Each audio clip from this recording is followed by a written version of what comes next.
Hello everyone, welcome to the channel. In this video, we're just going to solve the sorry you have been blocked error in Discord. So this is essentially a Cloudflare protection error from Discord. So somehow you've triggered the DDoS protection. Generally this happens if you've enabled or disabled a VPN or proxy, then tried to access Discord, but it could be for other reasons. So in order to fix the problem, just go in and uninstall Discord. So just go into settings, go to apps, installed apps, find Discord, click the three dots and uninstall it. You can use a control panel if you prefer to use that option. Once you've done that, this is an important step.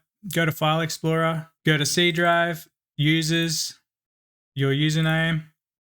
Here, make sure app data is visible. If it's not, just go to View, Show, and then make sure Hidden Items is enabled.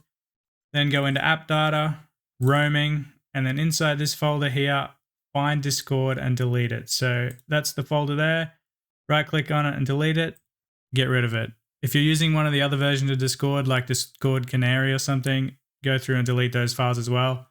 Once you've done that, you can clean and install Discord and you won't have the problem. That's all there is to it. As always, thanks for watching. Don't forget to like and subscribe, and I'll see you in another video. Cheers, everyone.